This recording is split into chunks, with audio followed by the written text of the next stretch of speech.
Namaskar and welcome to Sunset Television. I am Vishal Dahiya and you're watching our show Perspective, where we bring you detailed analysis of all key national and international issues as well.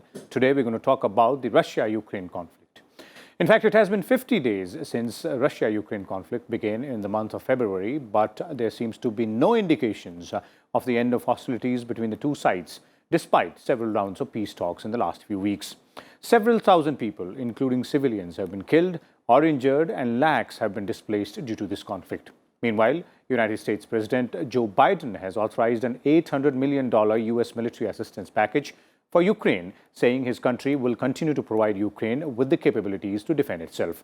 Russia, on the other hand, has imposed sanctions against 398 members of the U.S. Congress.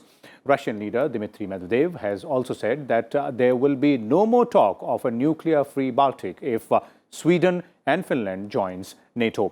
Now, the presidents of four countries on Russia's doorstep, Poland, Lithuania, Latvia and Estonia, also visited Ukraine on Wednesday and underscored their support.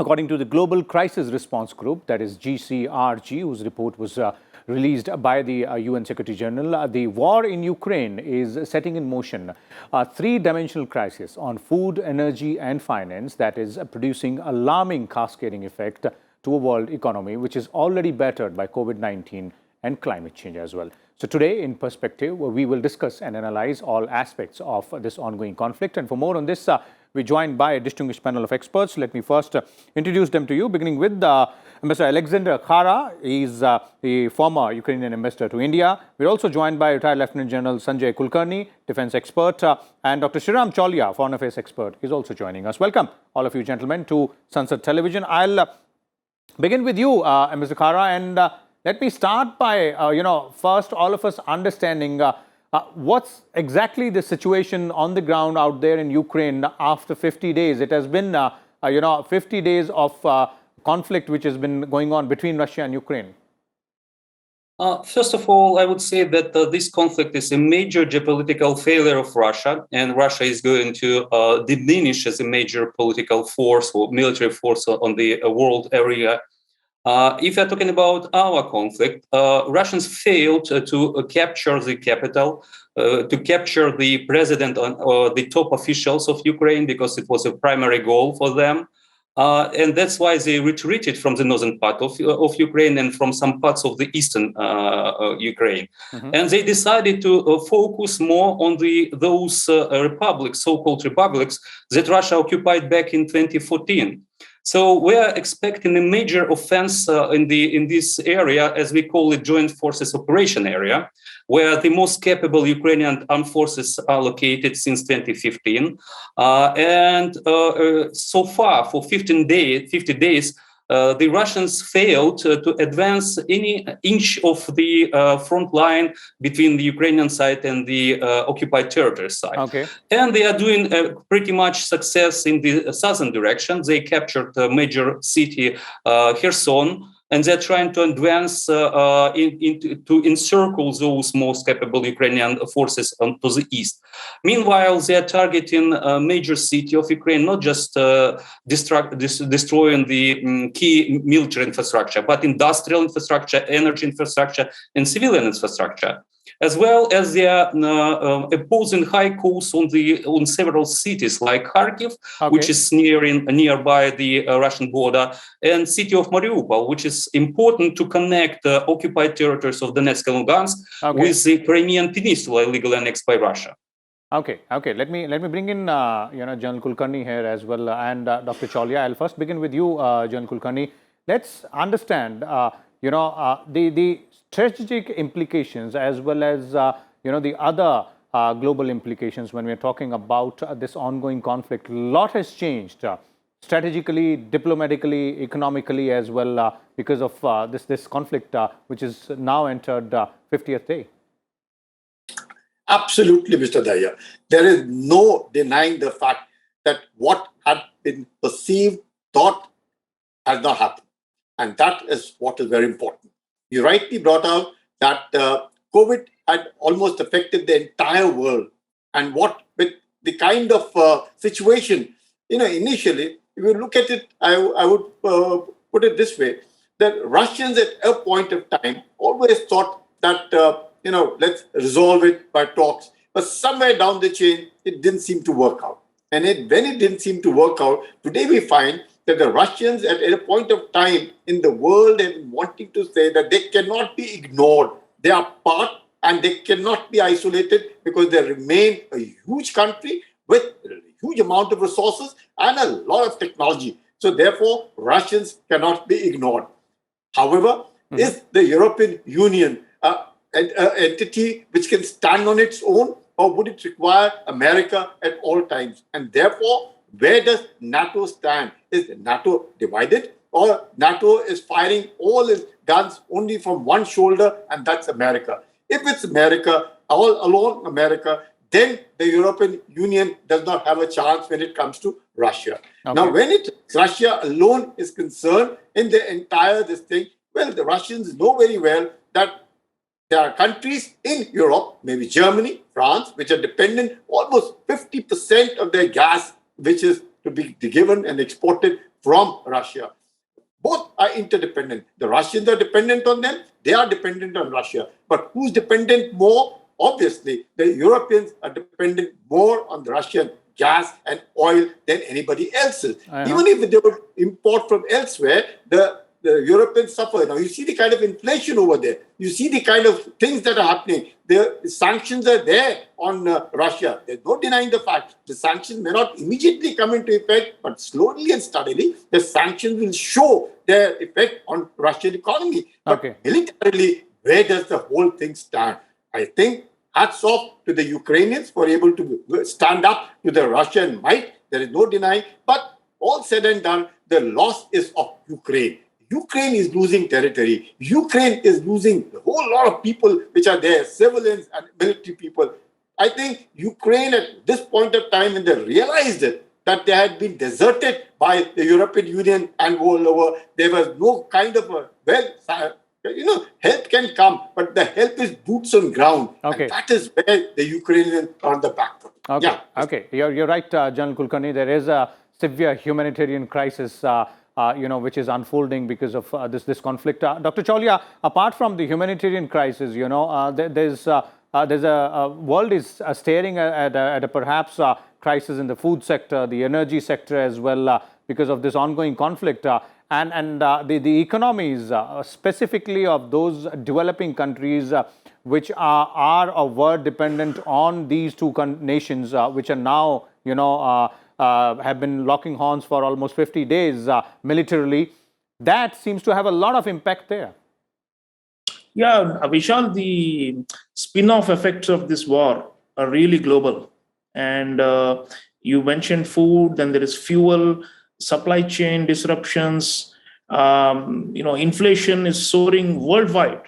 I mean, the countries in the Middle East and Africa and Asia, which are so dependent on wheat and fuel, oil and gas from Russia and Ukraine, that now, they are really struggling. We are seeing social unrest in many parts of the world, even in our own neighborhood. Inflation is one of the causes for the downfall of governments, in Pakistan and big upheaval in Sri Lanka. Mm-hmm. So there's a clear link between these knock-on effects of this war and the shortages and sudden spike in prices and in cost of living and the rising energy bills and all these things. So it's in the best interest of the whole world actually to stop this war. Okay. But how to stop this is really the challenge, because 50 days have passed, and Dmitry Kuleba, the Ukrainian foreign minister, just spoke to Antony Blinken, the US Secretary of State, and apparently he said, we want weapons. And the answer from the Americans was yes. But, that is good to counterbalance the Russian might. But then for Russia, Putin needs an off-ramp. Indeed. If he suffers more and more humiliation, already he has lost thousands of soldiers, apparently, including top generals have died, huge loss of face for Russia. So he will need some kind of face-saving. Okay. I'm afraid we won't be close. That's the major question which everybody is asking right now, Dr. Chaulia. You ended your comment there on that part, where I'd like to take it up from there as to how to stop the war, because as all of us are agreeing here, everybody across the world has the same conclusion that this conflict is leading to a lot of loss, not only loss of lives, but also loss of livelihood, as well as, additional pain which is caused to everybody across the globe. So let's talk about ways in which this conflict can come to an end. I'll again come to you, Ambassador Kara. Since your country is one of the party to the conflict here, what are the ways ahead to find a solution to bring an end to this conflict? There have been several rounds of peace talks as well, but it looks like that has, not been successful.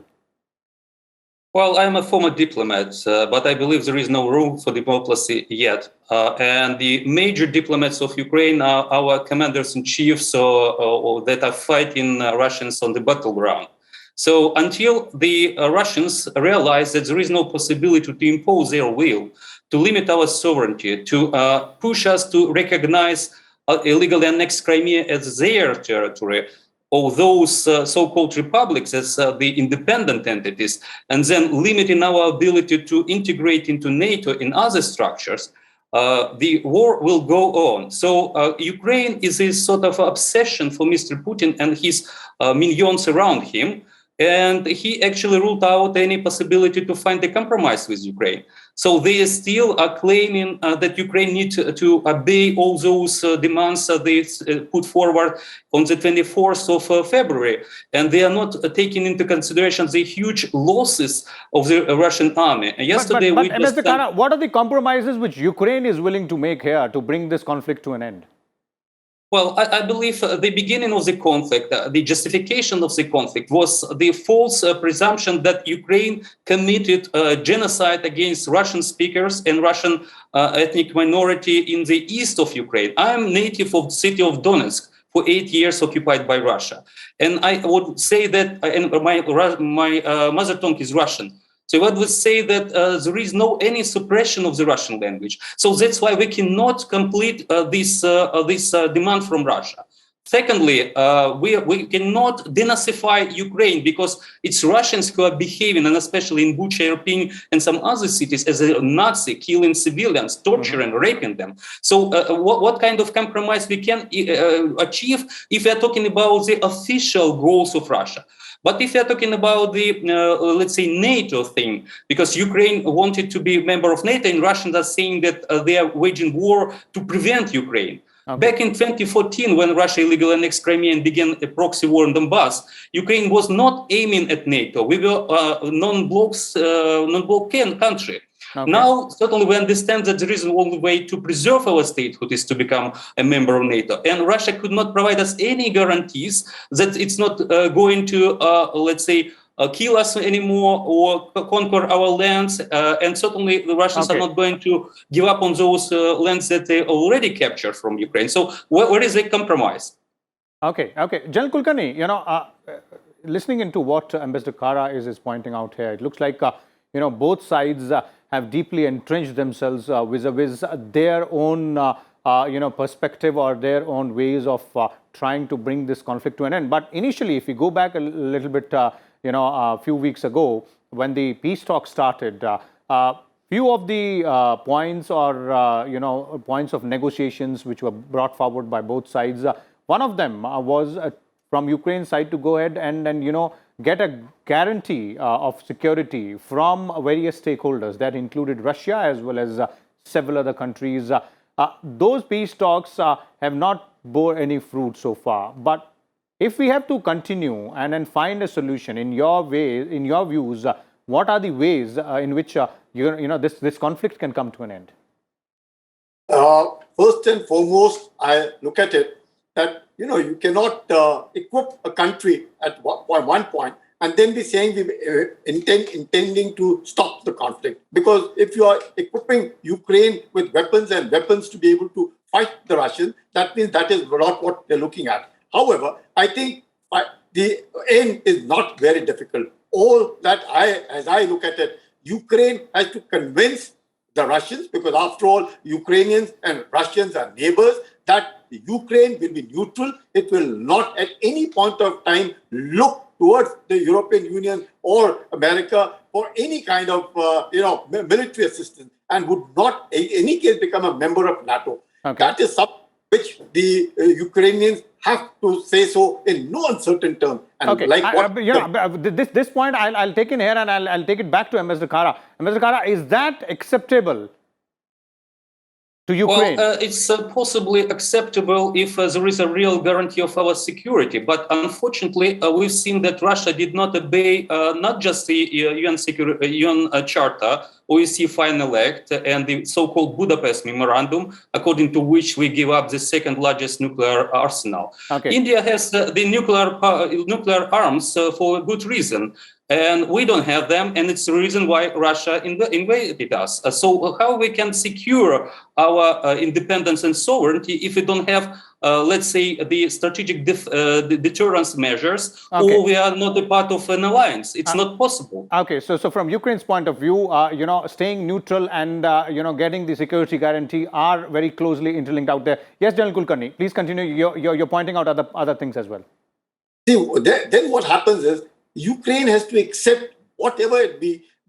I would say the security interests of Russia cannot be ignored. All said and done from 1991 and continuing thereafter, the way the West kept telling, the Americans kept telling Russia that NATO would not extend eastward, but it hasn't kept its promise. And now it's slowly and steadily, obviously, Russia, or for that matter, any country which was there in place of Russia, would want to accept something coming so close to them. And therefore, Ukraine, which is almost, I would say, similar, though, of course, what the ambassador said, there are two different stocks, there are two different kinds of people, but all said and done, for centuries they've been neighbors. At some point of time, Kyiv was the capital of Russia, and the Catherine the Great is the time when all this Crimea became part of it. And therefore, I would look at it this way, that Ukrainians have to assure and ensure that the Russians feel secure. If the Russians feeling secure, therefore, the Ukrainians have to make some kind, because who's losing right now in the war? The Ukrainians are losing.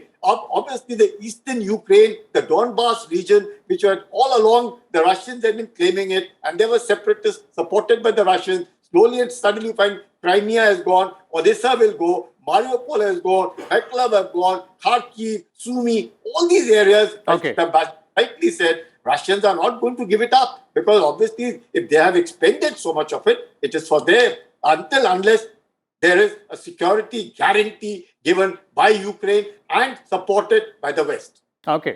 Dr. Chaulia, your views there on these aspects, because it's a very complicated situation, and for us to understand it better, we will have to understand it from both sides, and in fact from multiple sides as well. We will have to understand it from the other stakeholders which are there in Europe as well. Sweden are now knocking on the doors and looking to join NATO. That means Putin's plan to deter countries from joining is actually backfired. So that's something he'll need to reconsider, because he thought that he could actually prevent more countries from joining or for NATO expansion. But the crude manner in which he tried to make the point through a full-scale invasion has backfired. So I think he will need to rethink, and actually negotiate. I mean, some people are saying that actually NATO, Russia, there used to be a NATO-Russia council where they used to frequently meet and engage. This was in the post-Cold War period. Now, that whole trust and dialogue has just melted away. That has to come back ultimately, because it's also, like you said, it's not just about Ukraine and Russia. It's about Russia's grievance against the whole NATO project. And, the NATO membership and also force position and military trainings that they do to countries that are on the Russian western borders of Russia, those things have to be, I think, brought into the bargain ultimately. It's not just about, Ukraine's territorial integrity. Of course, they are the victims of this terrible war, but it's also a broader European security architecture issue. Typically, if there's a regional security order and one major power is being excluded from it or is being pushed to the sidelines, then there's a likelihood of imbalance to emerge and war to come.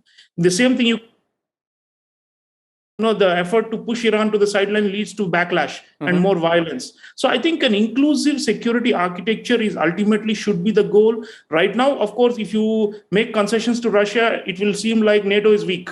So they are trying to put on a very hardline position and to say no negotiations and no compromise on certain red lines. But ultimately, the geography, as General Kulkarni was saying, is such that, these cycles of violence will keep on recurring. Okay. How do we stop it? We need to have some kind of compromise, give and take by both sides. Both sides meaning, I don't mean just Ukraine and Russia. The bigger picture is Russia and NATO. They have to come to some kind of, they used to call it strategic stability in the Cold War period. US and Europe on one side and Russia on the other side, they used to have some kind of lines drawn saying, I will not step in here, you don't step in here. Okay. Something like that will have to come back, a grand bargain. Otherwise, I'm afraid these wars will keep on occurring in these former Soviet spaces. But Dr. Cholia, amidst all this, grand bargain which you're pointing out, of course, that will have to be, a very, very serious issue of discussion there between these larger powers and the NATO alliance as well.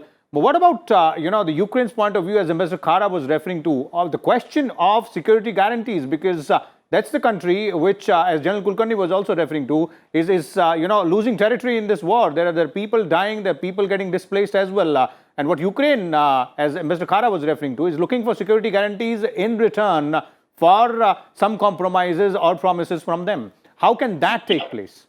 Yeah, so non-aggression has to be a minimum, right? I mean, this cannot repeat. What has happened? I mean, the Crimea operation seemed to be very smooth and easy, but now you see, when you go for full-scale invasion or toppling the regime itself and overthrowing regime, it has backfired. So Russia is not in a position to actually set the terms anymore.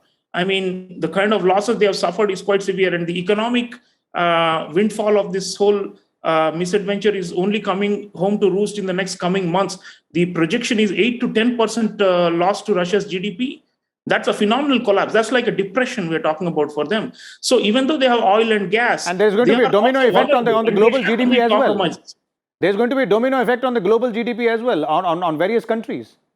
Absolutely. And Russia's own, the friend circle is going to shrink. I mean, they don't want to get isolated internationally. They value, China is there for them, but, they want a wider circle and they cannot antagonize. So I think ultimately he will withdraw. But like I said, he needs an off-ramp and some kind of a symbolic concession from NATO, I think, will be the ideal step for him to say, okay, we have accomplished our goals and I'm out of this war now. Okay. So there it is. Thank you so much, Dr. Shriram Cholia, General Sanjay Kulkarni as well, and Mr. Alexander Khara for sharing your views and insight. As our experts were pointing out, of course, the 50 days of conflict between Russia and Ukraine has led to countless deaths, injuries, and people being displaced. It is a severe humanitarian crisis, but it has ramifications on the global economy as well in terms of food, energy security in various parts of the world. And what experts are pointing out to is finding immediate ways to bring an end to the hostilities and find solutions via talks and diplomacy, something which India has repeatedly said at various forums. We'll come back again with a different topic. Till then, keep watching Sunset Television. Thank you.